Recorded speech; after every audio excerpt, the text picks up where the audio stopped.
ஒரு பொதுக்கூட்டம் என்று சொன்னால் அந்த பொதுக்கூட்டத்திலே மக்கள் எப்படி வருவாங்க, அந்த மக்களுக்கு எப்படி எல்லாம் பாதுகாப்பு கொடுக்க வேண்டும் அப்படின்னு எல்லாமே திட்டமிட்டு செயல்பட வேண்டும். ஒரு கட்சியுடைய தலைவர் அதையெல்லாம் உன்னிப்பா கவனிக்க வேணும். ஆனால் இதுலேயும் அந்த ஒரு சிக்கல் ஏற்பட்டு விட்டது. அதை முழுமையாக கவனத்தில் எடுத்துக்கொண்டு செயல்பட்டிருந்தா இந்த உயிரிழப்பை தவிர்த்திருக்கலாம். உண்மைதானே? ஏற்கனவே 4 கூட்டம் நடத்திருக்கிறீங்க. 4 கூட்டத்திலையும் பாதுகாப்பு, காவல்துறை பாதுகாப்பு இல்லை. அப்படி பாதுகாப்பு இல்லாம ஆயிரக்கணக்கான மக்கள் கூடுகின்ற பொழுது அந்த மக்களை காப்பது நமது கடமையா இருக்க வேணும். அதுதான் உண்மையான கட்சி தலைவருக்கு அழகு. அதையும் நாம் கடைபிடிக்க வேண்டும். அது எந்த கட்சியா இருந்தாலும் சரி, அது எந்த கட்சியாக இருந்தாலும் அந்த கட்சிக்கு வருகின்றவர்களை பாதுகாப்போடு பாதுகாக்க வேண்டியது அந்த கட்சியினுடைய தலைவருடைய கடமை. அது இந்த கட்சி அந்த கட்சி என்று நான் சொல்லவில்லை, நடுநிலையோட பேசுறேன். இதை அனைத்து இந்திய அண்ணா திராவிட முன்னேற்ற கழகம் இன்றைக்கு பொன்விழா கண்ட கட்சி. பொன்மனச்சம்மல் புரட்சி தலைவர் எம்ஜிஆர் அவர் கூட்டத்துக்கு வருதுன்னா ஒரு நாளைக்கு முந்தைய காத்து கிடப்பாங்க. உண்மைதானே? அப்படி ஒரு நாளைக்கு முன்பே வந்து அவருடைய பொதுக்கூட்டத்திலே கலந்து கொண்ட காட்சியெல்லாம் நாம் பார்த்திருக்கிறோம். அப்படி இருக்கின்ற காலத்தில் கூட எந்த உயிர் சேதமும் ஏற்படல. இதயம் புரட்சி தலைவி அம்மா பல கூட்டம் போட்டாங்க. ஆயிரக்கணக்கான பேர், லட்சக்கணக்கான பேர் அந்த கூட்டத்தில் கலந்தாங்க. அப்பவும் இல்லை.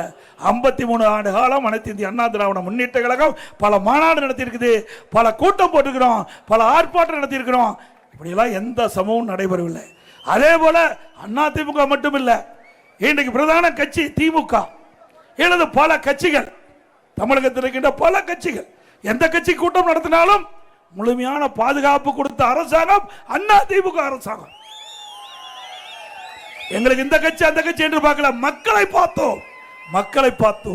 மக்கள் பாதிக்கப்படக்கூடாது, தமிழ்நாட்டு மக்கள் பாதிக்கப்படக்கூடாது, அப்படி பாதிப்பு ஏற்படக்கூடாது என்ற அடிப்படையில் அது எந்த கட்சி கூட்டம் நடத்தினாலும், எந்த கட்சி ஆர்ப்பாட்டம் நடத்தினாலும், எந்த கட்சி மாநாடு நடத்தினாலும் அதற்கு உண்டான பாதுகாப்பை அண்ணா திமுக அரசு கொடுத்தது. அதனால இப்படிப்பட்ட சம்பவம் எதுவும் நடைபெறாமல் பாதுகாக்கப்பட்ட அரசாங்கம், பாதுகாத்து மக்களை பாதுகாத்த அரசாங்கம் அண்ணா திமுக அரசாங்கம். உண்மைதானே? நம்ம எத்தனை கூட்டம் நடத்திக்கிறோம் அண்ணா திமுக. அதே போல அண்ணா திமுக அரசாங்கம் இருக்கின்ற பொழுது எந்த கூட்டம் கேட்டாலும் அனுமதி கொடுத்தோம். ஆயிரக்கணக்கான ஆர்ப்பாட்டம் நடத்தினாங்க, ஆயிரக்கணக்கான போராட்டம் நடத்தினாங்க, அதிகமா பொதுக்கூட்டம் நடத்தினாங்க. அத்தனைக்கு அனுமதி கொடுத்தோம், அனுமதியை மறுக்கல. ஏன்னா அதை சந்திக்க தெம்பு திராணி அண்ணா திமுகவுக்கு இருந்தது.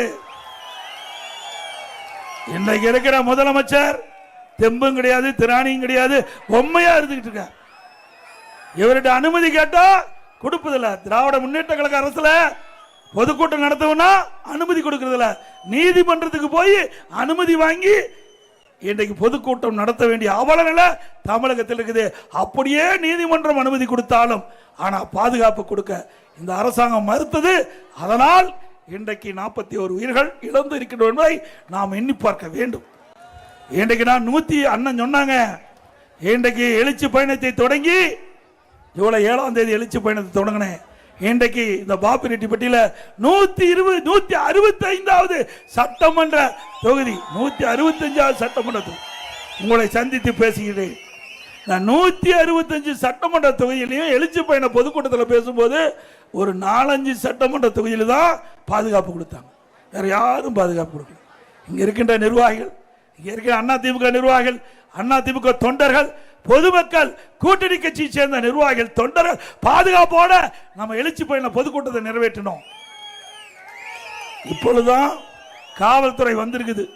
எப்போ ஒரு நிகழ்வு நடந்த பிறகு 41 உயிர் போன பிறகுதான் இன்றைய தினம் தான் காவல்துறை நமக்கு பாதுகாப்பு கொடுத்திருக்கிறாங்க. ஒரு நாட்டுடைய முதலமைச்சர் மக்களை பாதுகாக்க வேண்டும். இந்த கட்சி அந்த கட்சி என்று பிரித்து பார்க்க கூடாது. மக்களுக்கு பாதுகாப்பு கொடுப்பது முதலமைச்சருடைய கடமை. உண்மைதானே? அதுக்கு தானே முதலமைச்சர் ஆக்குறீங்க, அதுக்கு உங்க இடத்துல தானே காவல்துறை இருக்குது. ஆக ஒரு முதலமைச்சர் நடுநிலையோடு நடந்து கொள்ள வேண்டும். தேர்தல் நேரத்தில் கருத்துக்களை பரிமாறிக்கலாம், ஆனால் தேர்தல் முடிந்த பிறகு, ஒரு ஆட்சி அமைந்த பிறகு அந்த ஆட்சியாளர்கள் அவர்கள் நாட்டு மக்களை கண்ணை இமைகாப்பதை போல காக்க வேண்டும். நாட்டு மக்களை கண்ணை இமைகாப்பவர்களை காக்க வேண்டும். அது அண்ணா திமுக ஆட்சியிலே பார்க்கப்பட்டது. திராவிட முன்னேற்ற கழக ஆட்சியிலே மாட்டான் தாய் பிள்ளைகளை போல இன்றைக்கு எதிர்க்கட்சியை இன்றைக்கு பார்த்து கொண்டிருக்கிறது. இது அழகல்ல. இனியாவது இந்த அரசாங்கம் உணர்ந்து ஆளுங்கட்சிக்கு ஒரு நீதி, எதிர்க்கட்சிக்கு ஒரு நீதி இல்லாம நடுநிலையோடு அனைவருக்கும் பாதுகாப்பு கொடுக்க வேண்டும் என்று இந்த நேரத்தில் கேட்டுக்கிறேன். செய்திகளை உடனுக்குடன் தெரிந்து கொள்ள கீழ்கண்ட கேபிள் மற்றும் டிடிஎச் நெட்வொர்க்குகளில் எம்நாடு செய்தி தொலைக்காட்சியை காணுங்கள். பாதகம் செய்பவரை கண்டால் நாம் பயம் கொள்ளலாகாது பாப்பா. மோதி மிதித்துவிடு பாப்பா, அவர் முகத்தில் உமிழ்ந்து விடு பாப்பா. அண்மை செய்திகளை உடனுக்குடன் தெரிந்து கொள்ள இணைந்திருங்கள் எம்நாடு தொலைக்காட்சியுடன்.